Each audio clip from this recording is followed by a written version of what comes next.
Hello and welcome back to the another video of IUBMS। आज के इस video में मैं आपको करवाऊंगी थोड़े से नोट्स कवर जो कि हैं अस्रिग दर के यानी कि प्रदर के। ठीक है, आपको पता है ये गायनिकोलॉजी के अंदर हमारे पास जो है डिजीज़ आता है प्रसूति तंत्र और स्त्री रोग के अंदर। इसको जो है हम AUB यानी कि एबनॉर्मल यूट्राइन ब्लीडिंग के साथ हम इसको कोरिलेट करते हैं। सो चलिए स्टार्ट करते हैं इस वीडियो को। देखिए, जैसे आप अपना पेपर स्टार्ट करेंगे आपके पेपर राइटिंग का पैटर्न क्या रहेगा। सबसे पहले आप क्या लिखेंगे, परिभाषा लिखेंगे, निदान लिखेंगे, देन भेद, संप्राप्ति, लक्षण। इस तरह से आप अपने डिजीज़ को डिफाइन करेंगे, है ना। और ये जो डिजीज़ है आप लोगों के पास कितने में आ जाता है, 10 मार्क्स में या फिर 15 मार्क्स में जो है इसके मॉडर्न एस्पेक्ट के साथ आप इसको कवर करेंगे। तो देखिए, अस्रिग दर क्या होता है, प्रदर। परिभाषा में आप क्या लिखेंगे, ये श्लोक इम्पॉर्टेंट है, एक ही लाइन का श्लोक है, इसको आप जो है बाय हार्ट इसको याद कर लीजिएगा। रजः प्रदीर्यते यस्मात् प्रदेरस्तेन समृतः। ठीक है, तो अर्थात जिस व्याधि में रक्त का अपनी मात्रा से अधिक स्राव हो उसे प्रदर कहते हैं। अभी हम इसका जो है आयुर्वेदिक में ही पूरा डिफाइन करेंगे इसको, देन आप इसको मॉडर्न के साथ रिलेट करेंगे। ठीक है, एबनॉर्मल यूट्राइन ब्लीडिंग के साथ। अब देखिए, निदान आपके पास क्या रहेंगे इस डिजीज़ के। फर्स्ट वन इज आहारज निदान, विहारज निदान और व्याधिज निदान। तो कैसे याद रखेंगे इसको, 3 निदान होंगे इसके। ठीक है, निदान में आप जो है स्पेसिफिकली क्या बोल रहे हैं, आहारज निदान, विहारज निदान और व्याधिज निदान। अब देखिए, फर्स्ट ऑफ ऑल आहारज निदान क्या रहेंगे यहाँ पे, जो भी स्त्री जो है लवण, अम्ल, गुरु, भोजन का अति सेवन करती है, कटु और विदाही, ग्राम्योदक, दधी, शुक्त, सुरा आदि, इन सब का जो सेवन करेगी उसमें ये जो है रोग क्या हो सकता है, डेवलप हो सकता है। अब सेकंड आ जाता है आपके पास विहारज निदान, जैसे कि अत्यधिक मैथुन, अत्यधिक यान सेवन, अति व्यायाम, अति मार्ग गमन, अत्यधिक शोक, अभिघात, दिवा स्वपन, रात्रि जागरण, अतिकर्षण। तो इन सब से क्या होगा, वायु का प्रकोप होगा। तो विहारज निदानों से क्या होगा, अल्टीमेटली वायु का प्रकोप होगा। और आप जानते हैं जितने भी हमारे पास जो है स्त्री रोग में जितने भी डिसऑर्डर्स आएंगे वो सब उनका एक कारण किसको माना गया है, वात को उसका कारण माना गया है, वात दोष के प्रकोपित होने के कारण, है ना। एंड द थर्ड निदान इज व्याधिज निदान। निदान में क्या होगा, जैसे अजीर्ण हो गया, ठीक है, गर्भपात हो गया, गर्भपात के कारण भी जो है असृग्दर हो सकता है। ठीक है, पित्त आवर्त, अपान वायु। अब जो आवर्त आपने पढ़े थे ना कि वात आवर्त, कफ आवर्त, पित्त आवर्त, इस तरह से जो अपान वायु होगा अगर उसमें पित्त आवर्त हो जाएगा तो उससे भी ये डिजीज हो सकता है। रक्त की अतिवृद्धि, अतिकर्षण। ठीक है, तो यानी कि अगर रक्त की अतिवृद्धि हो गई, अतिकर्षण हो गया, बंध्या स्त्रियां हैं, है ना, बंध्या स्त्रियों की अगर शीरी व जो नाड़ियां हैं उनमें अगर वात जो है परिपूरित हो गया तो उसमें भी असृग्दर आपको मिलेगा। तो आप मेनली क्या लिखेंगे इसमें, आहारज, विहारज और व्याधिज निदान, उसके बाद आप इनको डिफाइन करेंगे। देन आफ्टर दैट क्या होगा, यहाँ पे भेद आ जाएंगे। अब देखिए, भेद इसमें 4 होते हैं, वातज असृग्दर, पित्तज असृग्दर, कफज एंड सन्निपातज। तो 4 इसमें आपके भेद आ गए। देन उसके बाद आपके पास आता है संप्राप्ति का श्लोक। संप्राप्ति का श्लोक जिसको जो है याद हो जाए वो कर सकता है, वैसे 2 ही लाइनों का है। रक्त प्रमाण उत्क्रम्या गर्भशयक्ता सिरा रजवाहा समशित्या रक्तम माद्य तद्रजः। ये आपके पास जो इसका रेफरेंस है चरक चिकित्सा 30 में आपको मिल जाएगा, 207 नंबर श्लोक है। ये आपको जो है चरक चिकित्सा 30 कौन सा चैप्टर है हमारे पास, योनि व्यापद। तो योनि व्यापद में आपको ये मिल जाएंगे, दोनों ही रेफरेंस है। एक 207 नंबर श्लोक है और 208 नंबर श्लोक है।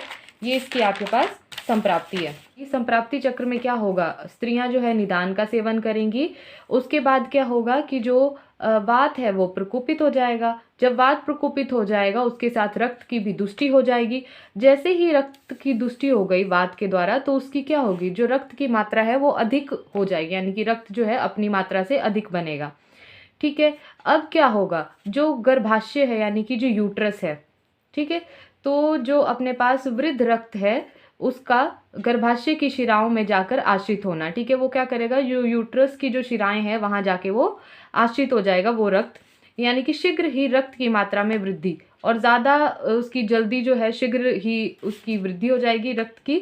रजः स्राव अत्यधिक मात्रा में, और फिर क्या होगा, जो रजः स्राव है, मेंस्ट्रुएशन है, वो क्या होगा अपने पास अधिक मात्रा में हो जाएगा, उसको हम क्या बोलेंगे एट लास्ट में अश्रिक दर बोलेंगे। तो ये हो गया निदान सेवन, वायु प्रकोपित हुआ, रक्त दुष्टि हुई, ठीक है। उसके बाद क्या हुआ, जो वात है उसने क्या किया, रक्त को दूषित किया जिसकी वजह से अधिक मात्रा में बना। वृद्ध रक्त ने क्या किया, वो गर्भाशय की शिराओं में जाके आश्रित हो गया, उसकी वजह से क्या हुआ, रक्त की जो है मात्रा में वृद्धि हो गई, ठीक है। रजस्राव अत्यधिक मात्रा में होने लगा और उसको क्या बोल दिया हमने, अश्रिक दर बोल दिया। अब देखिए सामान्य लक्षण का भी आपको श्लोक मिलेगा, यहाँ पे मैंने इसको फुल श्लोक को नहीं लिखा है। तदेव अति प्रसंगे से ये श्लोक की स्टार्टिंग होगी। रेफरेंस इसका सुश्रुत शारीर 18th है, ये इसका 19th नंबर श्लोक है, तो आप इसको एक बारी देखिएगा, मैंने इसकी हिंदी ही लिखी है। देखिए सुश्रुत क्या बोलते हैं कि रजस्राव काल में रक्त का अत्यधिक मात्रा में प्रसरित होना, ये इसका लक्षण है कि जब रजस्राव काल होगा तब रक्त क्या होगा, अपनी मात्रा से अधिक निकलेगा। सेकंड वन इज अंगमर्द, यानी कि फुल बॉडी पेन होगी, वेदना होगी, वंशन प्रदेश के अधोभाग, श्रोणी, पृष्ठ और वृक्क तथा कुक्षी में दाह, इन सारे पार्ट्स में क्या होगा, दाह उत्पन्न होगी फीमेल में। नाउ गर्भाशय में अत्यधिक तीव्र शूल होना, यानी कि जो यूट्रस है उसमें इंटेंसिव पेन होगी, काफ़ी ज़्यादा तेज पेन होगी। और देखिए विशिष्ट लक्षण हम क्या बोलते हैं, ये तो आ गया आपके पास सामान्य लक्षण, और ये जो है सुश्रुत ने अपने बताए हुए हैं। विशिष्ट लक्षण देखिए इसमें क्या होगा, जैसे कि वातज प्रदर है हमारे पास, पित्तज है, कफज है, सन्निपातज है, उसमें क्या होगा, जो वातज है वो उसमें क्या लक्षण आपको मिलेंगे, जैसे कि रुक्ष, अम्ल, लवण आदि आहार सेवन से प्रकोपित हुआ वायु प्रकोपित होकर झागदार, पतला, रुक्ष, शयाव, अरुण वर्ण, पलाश के फूल के समान रंग का रक्त निकलता है। कभी दर्द होता है, कभी नहीं होता है। कटी वंशन वेदना, हृदय पार्श्व श्रोणी प्रदेश में वेदना, यानी कि जितने भी वात के लक्षण हैं वो आप इसमें सभी इंक्लूड करेंगे, ठीक है। अगर आपको कुछ भी याद नहीं रह रहा है तो आपको इतना तो याद है कि जो वात है वो क्या करता है, शूल उत्पन्न करता है, ठीक है। और उसका जो है झागदार, पतला, रुक्ष, श्याव, अरुण वर्ण का जो है वो रक्त जो है निकलेगा, पलाश के फूल के समान रंग का निकलेगा, ठीक है। और जो वात है उसका क्या है, वो चलायमान होता है, ठीक है। तो जैसे वो मूव करेगा कभी उसमें दर्द होगी, कभी नहीं होगी, ठीक है। कभी कटी वंशन आदि आदि में क्या है, वेदना होगी, ठीक है। हृदय, पार्श्व, पीठ वगैरह, श्रोणी में जो है वेदना रहेगी इसमें। तो ये हमारे पास वातज प्रदर आ गया। देन उसके बाद हमारे पास क्या आता है, पित्तज प्रदर। पित्तज में क्या होगा, अम्ल, लवण, उष्ण, क्षारयुक्त पदार्थों के अधिक सेवन से प्रकोपित हुआ पित्त प्रदर उत्पन्न करता है।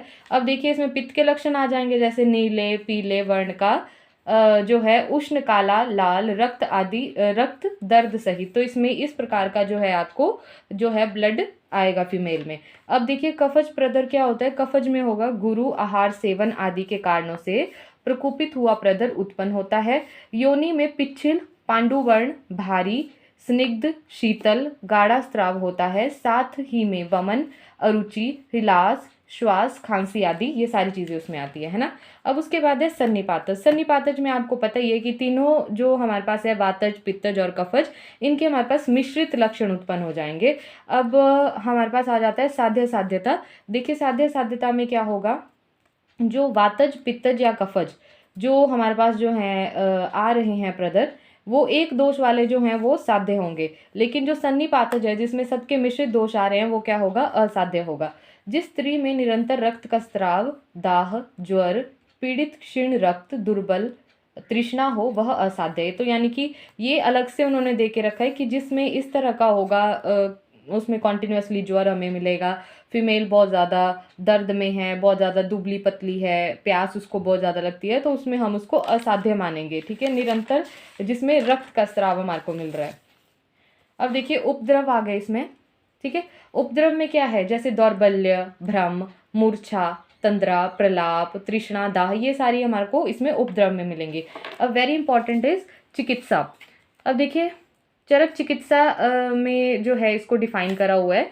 तो चरक चिकित्सा में इसका देखिए चिकित्सा सिद्धांत क्या रहेगा, आचार्य चरक ने क्या बोला है इसका, जैसे जो रक्त अतिसार है, ठीक है, रक्त पित्त है है ना, रक्तार्श है, गर्भस्राव है, जिस जिस प्रकार की चिकित्सा इन सारी व्याधियों में की गई है, जैसे रक्तपित्त में की है, रक्तार्श में की है, गर्भस्राव में की है, उसी के तरह सेम चिकित्सा आप किस में करेंगे, अश्रिगदर में करेंगे। ठीक है, अब देखिए the second one and most important thing is निदान परिवर्जन। ठीक है, ये जो आपको मैंने बताया इसमें निदान बोले हैं। ठीक है, उष्ण, लवण, कटु, तीक्ष्ण आहार का सेवन करिए, आपने उसको रिप्लेस करना है फीमेल का। ठीक है, निदान परिवर्जन करना है। थर्ड वन इज दोषों के अनुबंध का ज्ञान करके दोष अनुसार रक्त स्थापन चिकित्सा करें। ठीक है, रक्त स्थापन चिकित्सा आपको इसमें करानी रहेगी फीमेल में। उसके बाद है बस्ती चिकित्सा का प्रयोग करें। आपको पता है फीमेल्स में कौन सी बस्ती हम प्रयोग करते हैं, उत्तर बस्ती, है ना, तो उत्तर बस्ती का हम इसमें प्रयोग करेंगे। देन आचार्य काश्यप के अनुसार अश्रिगदर में विरेचन हितकारी माना गया। अब देखिए ये आपके पास पंचकर्मा आ गया है इसमें, है ना, तो पंचकर्मा में पहले तो आपने डिफाइन कर दिया कि बस्ती भी आप फीमेल में प्रदर में दे सकते हो, और आचार्य काश्यप ने थोड़ा डिफाइन करके बोल दिया कि भाई आप विरेचन भी इसमें दे सकते हो। अब अगर आप सामान्य चिकित्सा बोलेंगे जो कि आप सबको आनी चाहिए, वो क्या है, शतपुष्पा तेल का नस्य आप फीमेल को एडवाइस करेंगे। बट नस्य देने से पहले आप क्या चेक करेंगे, फीमेल में कोई पॉलिप वगैरह तो नहीं है। ठीक है, शतपुष्पा तेल का अभ्यंग आप फीमेल से करवा सकते हैं, बस्ती का प्रयोग करवाएंगे आप। ठीक है, अस्थापन वस्ती का प्रयोग, ठीक है, उसके पश्चात उत्तर वस्ती दें। ठीक है, तो आपको पता है अनुवासन वस्ती क्या होती है और अस्थापन वस्ती क्या होती है। Asthapana Vasti is the another name for Niruha वस्ती।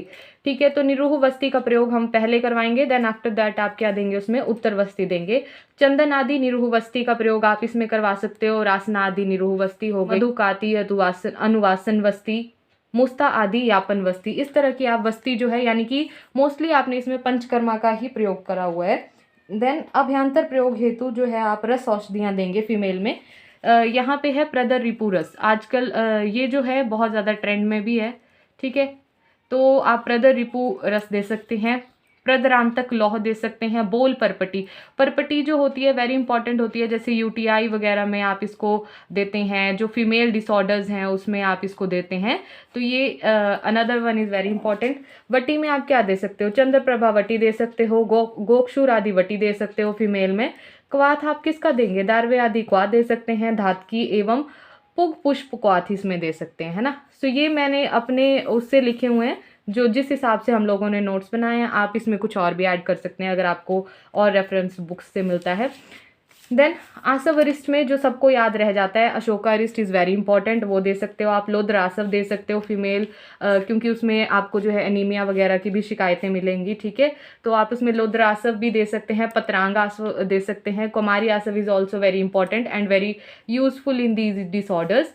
देखो घृत, आप कौन सा घृत दे सकते हो, इसमें शतावरी घृत दे सकते हो। Again shatavari is very important जो है हमारे पास रहेगा। शीत कल्याणक घृत दे सकते हो, शालमली घृत दे सकते हो, फल घृत इज़ वेरी इंपॉर्टेंट, और बृहद शतावरी घृत। ये 4-5 घृत आप याद रखेंगे पेपर में लिखने के लिए। ठीक है, एंड जब आप प्रैक्टिस करेंगे तो आप उसमें जो आपके पेशेंट के अकॉर्डिंग रहेगा वो आप उसमें देंगे। देखिए तेल आप इसमें कौन सा दे सकते हो, अगेन आप शतावरी तेल, शतपुष्पा तेल दे सकते हो। अवलेह हम इसमें कौन सा दे सकते हैं, वासा अवलेह दे सकते हैं, खांड कुष्मांड अवलेह दे सकते हैं, है ना। चूर्ण में आपके पास सबसे फेमस हमारे पास गायनी में आता है, पुष्यनुग चूर्ण दे सकते हो, लाक्षा चूर्ण दे सकते हो, कुटज चूर्ण दे सकते हो। एकल औषधियाँ अगर आपको देनी रहेगी तो आप क्या देंगे, इसमें दुर्वा देंगे, अशोक देंगे, लाक्षा देंगे, नागकेसर, कमल और मोचरस। अगेन वेरी इंपॉर्टेंट, ये नागकेसर भी जो है हम लोग जो है फीमेल्स को एडवाइस करते हैं, मक्खन के साथ हम इसको बोलते हैं कि फीमेल जो है इसको नवनीत के साथ लेंगी नागकेसर को, इसका कुछ चूर्ण आदि की कल्पना के अकॉर्डिंग। लेकिन ये आप जो है अगर अपनी पीजी वगैरह क्लासेस अगर आप इसमें करते हैं, है ना, प्रसूति में, तो आप इसको करेंगे study. And yes, this is all for today. I hope ये आपको वीडियो जो है यूज़फुल रहेगी during your exam times. So yes, thank you, have a nice day.